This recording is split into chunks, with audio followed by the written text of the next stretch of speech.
right up here. Hi everyone, thank you so much.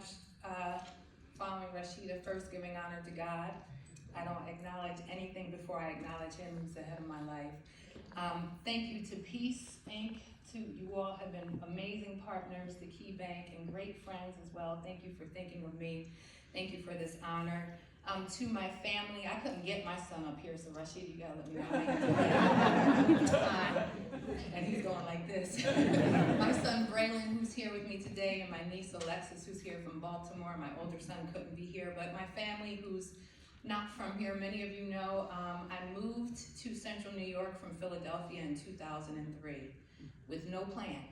I don't recommend that part of it, but somehow I landed on my feet here.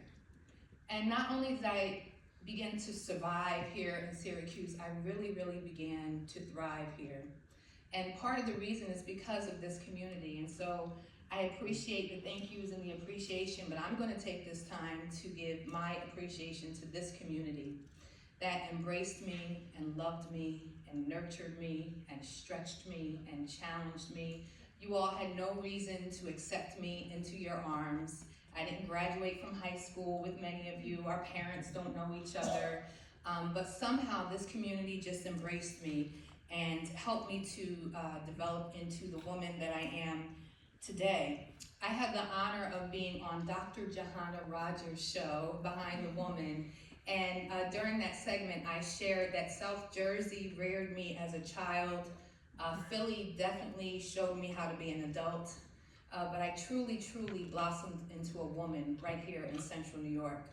And it's because, thank you.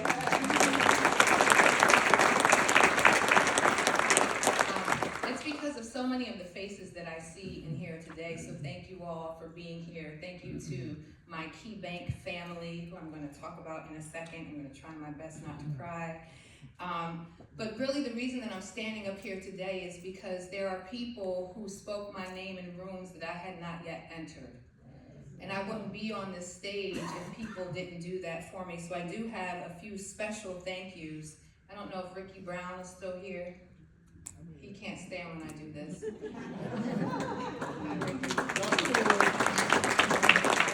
Back in 2018, I was at an event and Ricky almost ran me over and said, "Sis, there is this job and it has your name on it and you got to bring it home." And he gave me the job description and I was like, oh, I think I could do this. I was working for Job Corps at the time, but it was a big task. It was pretty monumental and I wasn't sure if I was capable. And he kept saying, no, this is for you. It has your name on it. And not only that, but Ricky has a really great way of helping you to see the bigger picture. And what he said to me, he's like, this job isn't just about you, Tamika. It's about the women and minority-owned businesses that need an advocate in that space. Bring this home for us.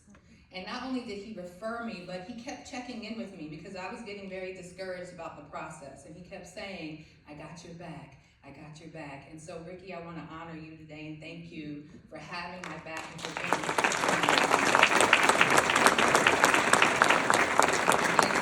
a true champion of diversity. And I have to give a very, very, very, very special thank you to our market president. You knew it was coming, Steve. Steve Fournier. Again,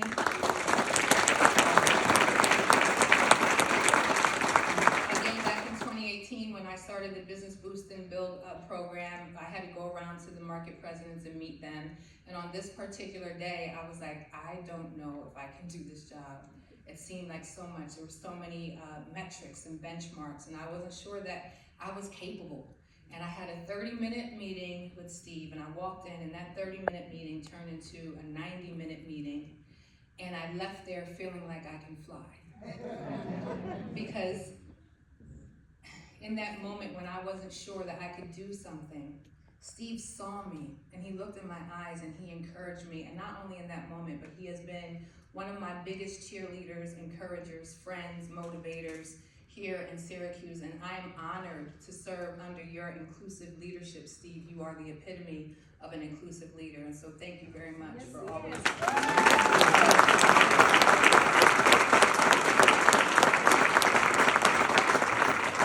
so I us to stretch ourselves. This diversity work is very, very important, but it's also really important that we're focusing on the equity piece of this work, that we're advancing equity in all spaces, all places, for all people, everywhere. If we're not doing that, then none of this diversity work matters. And so let's make sure that we are advancing equity. And then finally, more than anything else, more than awards, more than all the wonderful things you all have said about me today, and I'm so honored and thankful, what I would like for people to remember about me the most is that I am a woman that is going to use everything I have to do all I can for everyone that I'm able to. And I'm so honored to be doing that work right here in Central New York. Thank you for loving me back. I wouldn't be the woman that I am today without all of you. I am honored, and again, peace, thank you for this recognition.